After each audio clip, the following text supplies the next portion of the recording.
Skillshare is an online learning community with thousands of online classes and members all across 150 countries, a place to get inspired, learn new skills, and put them to work in impactful ways. Skillshare offers a wide variety of classes, and one of the classes that I came across recently is Adventures with Yarn, Modern Punch Needle for Beginners by Flor Gables. I've always been curious about needle punching because I love the idea of creating paintings or pictures with different mediums, and it's so cool to know that you can also do this with yarn to create different types of textures. Learning a new skill can be intimidating, especially when I don't have enough knowledge in it, but this class was very comprehensive for beginners like myself. Flora went through the essential materials, the different types of needles and fabrics you can choose from, and have a basic understanding of the different tools before she started going through the project, and then she finished off the class with how you can frame and proudly display your finished work. I just love the simple approach and the pace of this class, which makes it easy to follow. With the Skillshare membership, you can invest in yourself to engage in new hobbies and learn new skills all year long. Try out a free 30-day trial of Skillshare for the first 1,000 people to click the link in my description box. Thank you, Skillshare, for sponsoring this video. Hi everyone, this is Nia, and today I'm going to be painting this big arched window surrounded by colorful flowers. I just love painting flowers and I'll find any excuse to paint more of them. So this is the image that I found. I really love the composition and also the shape of the arched mirror. It's actually a mirror, but in my case, because in a painting you can't really tell either way, so I'm just going to turn this one into a window. So like usual, I began by sketching out the main features, which are the arched window as well as the table, which I will use as guidelines to where I will place the pots for the flowers. I want to make sure at this point that those two features are placed correctly. This way, when I paint on or draw on the pots, it'll be much easier to space them out to frame those main features. For the pots, as you can see, I'm doing really flat shapes just to get the idea down really quickly and figure out how I want to play with the shape as well as the height. I just draw out the basic silhouettes just to see how they balance each other out. Then once I'm happy with it, I'm going to draw on the pots on top of the table, where this time I will be adding a little bit of the plants, or at least the basic shape of the plants, since I'm quite happy with the rest of the composition already. I want to also vary the shapes and types of flowers I'm going to include, but I'm also going to pair this up with different shapes of pots and vases just for the ones on the table. You can always customize this, but if you don't really have any ideas, you can also search for interesting shaped pots one by one and try to include the ones you like into your composition.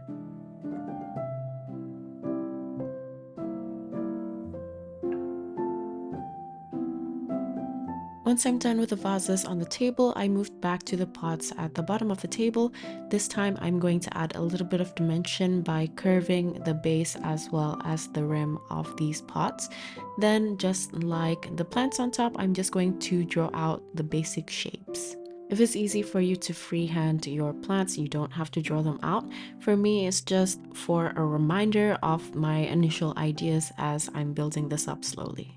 After I finished drawing on the plants and the pots, I looked at the arch window again and I felt like I need to make the shape of the window wider just so I can fit the design a little bit easier. Before I erased the edges, I just drew lines on the outer part of the arch window, then connect them together at the top so I could use the initial shape as guideline.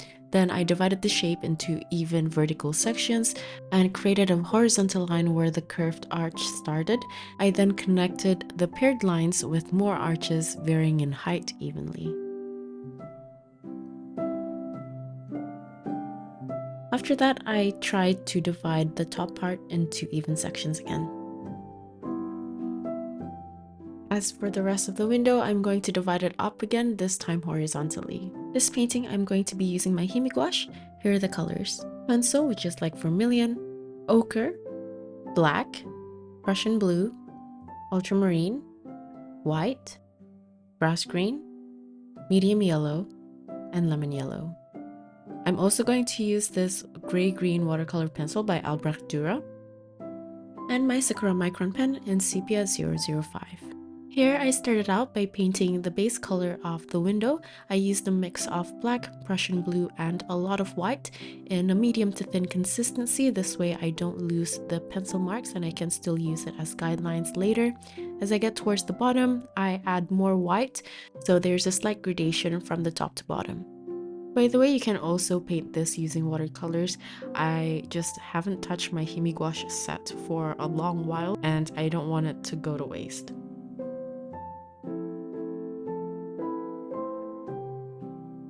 Here I thought the top was a little bit too dark, so here I use a thin consistency of white to just layer it and lighten it slightly, and after that I just use the hairdryer to make the drying process quicker.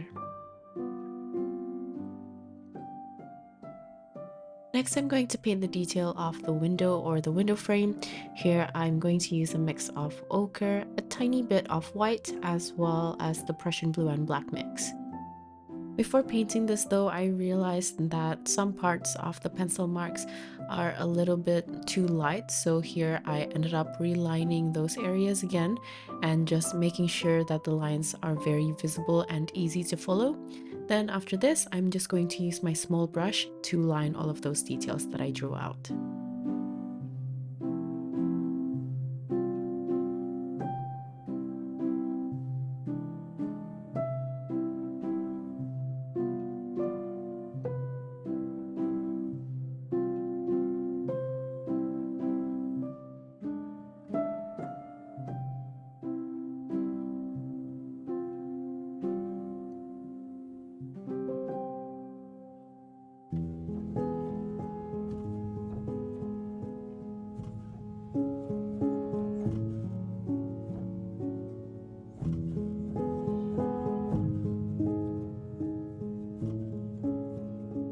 Once I'm done with the window, I'm going to start painting the flowers. Here I used a mix of lemon yellow, a tiny bit of medium yellow, and some white to make the color a bit more pastel-y.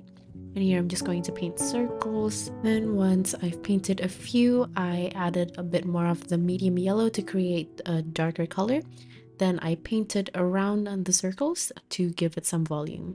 As for the stem, I use a mix of grass green with the brown from the frame of the window. Moving on to the next plant, I used the previous brown with added yellow to create a more muted brown tone. I just painted thin lines as the branches and the main stem. Then I used the previous green mix to paint on the individual leaves. I like to vary the color of the green by adding a bit more white or a little bit of that light yellow mix, so when the leaves overlap it doesn't just create a silhouette but you can see the layering. For the next green I added more of that light yellow mix and then I just tapped my brush using a medium pressure. And as for the flower, I use a mix of white with Ponceau to paint on circles.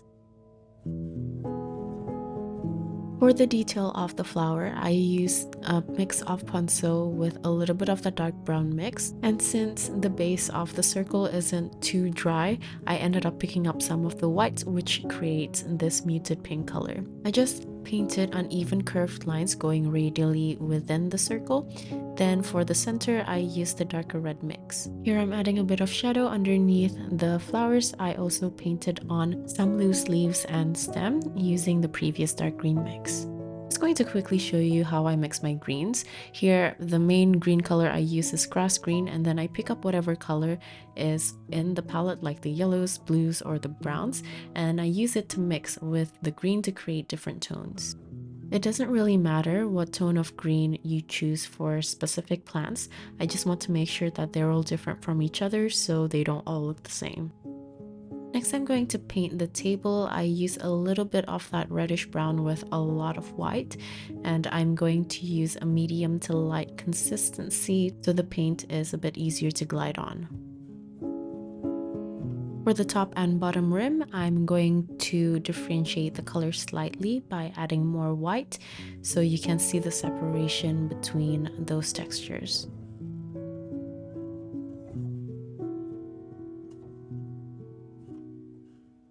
For the legs, I'm going to use the darker value again, and it doesn't matter if I go over certain plants because we can always paint over the area again since we're using gouache. For the tabletop, I used the darker value again, but this time I added even more brown, so it's a little bit darker, and this will separate the tabletop with the vases and the pots. By the way, I just want to let you know that gouache dries really quickly, so whenever I'm going to mix certain colors that I'm not going to use too much of, I always make sure I only take out a little bit of paint. For this vase, I used the pink that I still have left on my palette, and for this next one, I added a bit of that pastel yellow with more white. I personally want to make the vases colorful, but this is completely up to you depending on what sort of tonality you're looking for the overall painting. Basically, to create these colors, I just use whatever I have left on my palette, and then I just added white to it. So for this one, it's still a little bit of that yellow, and for this next one, I added a bit of that brown mix. For the vase with the roses, I decided to make this a glass vase, so I used the same grayish mix as the window, but in a darker value. And then I used an even darker value to just line the outside. Then I used the same dark green mix to paint on the stems. Moving on to the pots at the bottom, I am also going to make them pastel-y in terms of the tonality of color, just so it's consistent with the vases on top of the table. So again, I just use whatever I have left on my palette. I can add a bit of white to the green, a bit of white to the gray, and so on. You can also mix and match the hues to make specific hues a little bit more muted. So for example, I can add a little bit of gray to the green if I want to. And this way you get to experiment more with colors and creating different hues with a consistent tone. For the first flower, I'm going to paint delphiniums, and I'm going to simplify this using a mix of ultramarine with white. Then to simplify the look of it, I just tap using my brush in different directions and making the top a little bit thinner and making more of those brush strokes as I get towards the bottom. Once I'm done, I'm going to use a darker value of the color, which means it has more ultramarine in the ratio. And I'm going to paint on along the same area, but with a bit more space in between so you can still see the base color. For the leaves, I just added lemon yellow to the green that I already have on my palette, and this is the tone of green that I came up with. And I'm going to paint on longer leaves in front as well as behind the flowers. And as for the stem, I tried to use a slightly darker version of the color to paint underneath and in between the flowers. Here I'm going to layer more blues in different values just so it doesn't look too flat.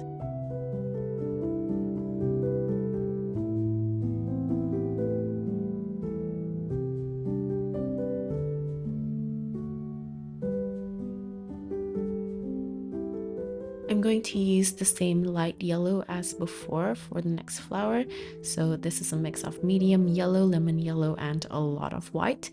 This time I'm going to paint on larger circles on the areas that I've sketched out. I'm also going to layer these flowers on top of the table, and because I need the paint to be more opaque, I would use a thicker consistency. Here I'm also varying the size, so there are different stages in growth. Here I'm going to mix a dark brown by using ochre with Prussian blue and black. And here I'm going to use this brown to paint the soil for the spot on the left where I'm going to be painting a tree. For the next couple of pots, I decided to add a bit of white into the mixture just to vary the color of the soil. And as for the empty bowl on the table, I just used a gray mix. I'm going to mix up a dark green here by using grass green, Prussian blue, and black. I'm going to use this to paint the shadows underneath the delphiniums that we painted earlier, and also to paint over some leaves to give it a bit more depth. While the green is still quite fresh on my palette, I took a little bit of that grass green and added to the yellow. And here I'm just going to paint on a lighter green underneath and around all the round flowers. Just like the previous flowers, as I get towards the edges of those flowers, I want to frame it with some leaf shapes. I just basically put a bit more pressure on my brush and pull it a little bit longer to create those leaf shapes. And then I went back in with a darker green mix that's already on my palette to paint underneath the flowers to make them pop out more. And I'm also going to layer on some of the leaves with this darker green. Once the circles are completely dry, I'm going to go back in with a medium yellow, and I'm going to paint on the same thing as I did with the roses on top. For the smaller flowers, I basically made the same texture, but just in the smaller scale. Moving on to the next plant, I'm going to use the previous green mixture, and I added in more medium yellow. I'm going to just tap my brush in different directions to create this bushy effect, and as I get towards the edges, I want to make sure that the spacing is a little bit more sparse. For this next plant, I added more grass green into the mixture to create something a bit darker, and I just painted on the individual large leaves, but as I get towards the center, I foreshortened the leaves by making them shorter and also a bit more flat right in the middle. Then I used the previous green mix and added white with a bit of Prussian blue to create this cool green color, which I used to paint on the leaves around the stem and branches that I sketched out. Then for the stems and branches, I use a brown mix from ochre, black, and medium yellow. And after that, I want to add a little bit of detail by painting the midrib of the leaves using the same green color but with less white. After that, I just took a different tone of green that I already had on my palette to paint some additional leaves. Using the same dark green mix from earlier, I painted wiggly stems for the flowers growing out of the succulent. For the flower itself, I used Ponceau with white. Then I went back in with a dark green to just separate those leaves. Next, I'm going to create a muted yellow-green, so I added some ochre to the yellow-green mix from earlier.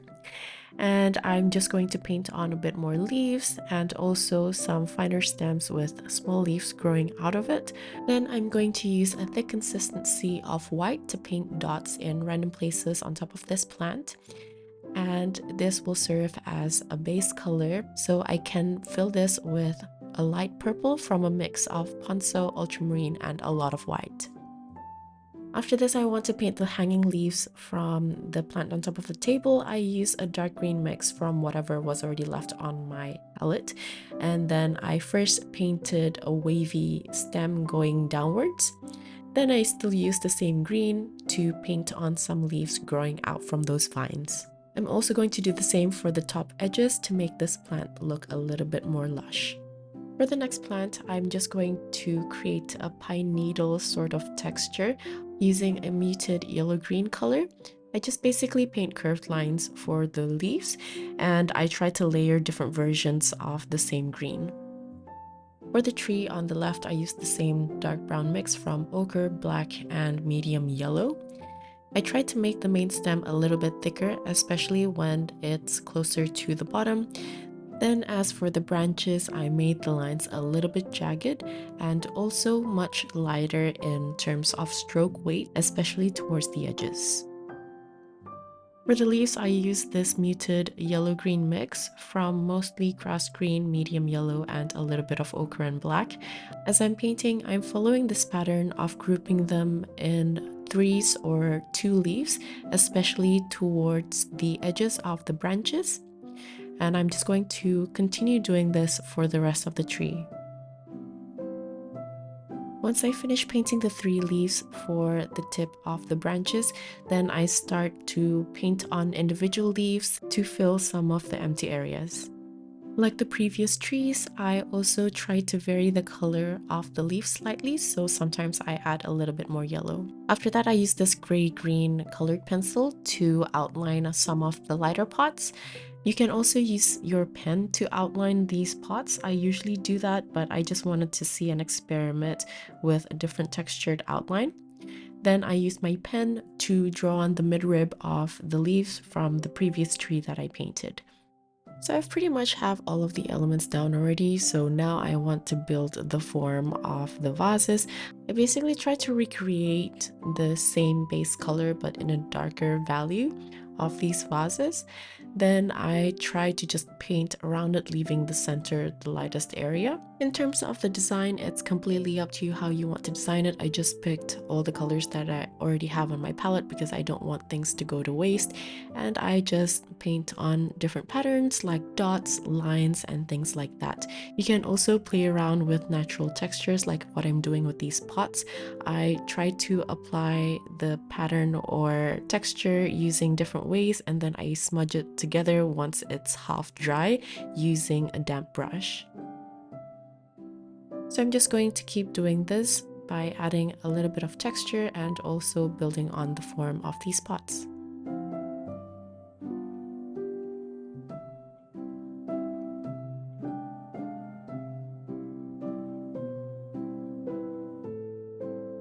I also want to add a darker version of the tabletop color for the shadow underneath and on top of the rim of the table. After this, I'm also going to paint on the cast shadows using a bit of Prussian Blue and Ponceau, tiniest bit of black, and a lot of white. I first applied a medium consistency of this color right under the pot, then I'm going to go back in with a clean damp brush to pull the colors so it becomes lighter once it reaches the bottom of the page.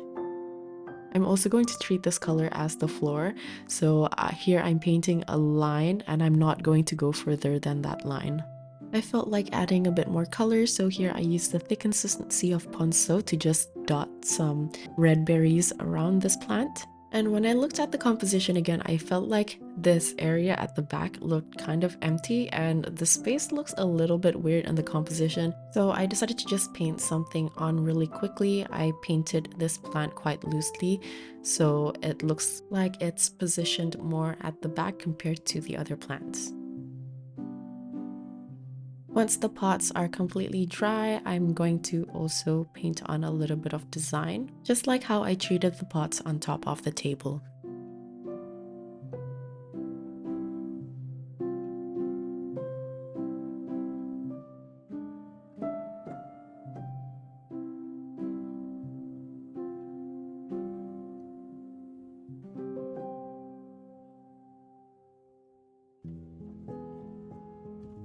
Again, I'm going to add a bit of color by painting some flower petals using a pink color.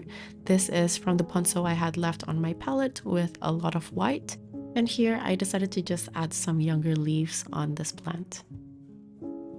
At this point, the composition is pretty much done. I just want to redefine certain areas. So here I'm adding a bit more shadow or the darker green for some of the flatter looking plants.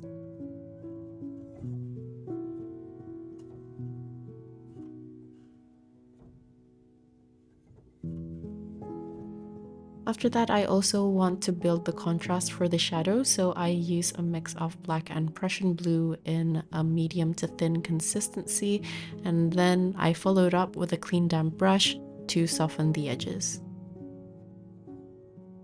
That's pretty much it. You can add some final adjustments here and there. And that's it for this painting. Like usual, all the list of tools as well as my social media links will be in the description box. I will also have this outline available in my coffee shop. If you guys are still here, thank you so much for watching till the end, and I'll see you at the next one. Bye!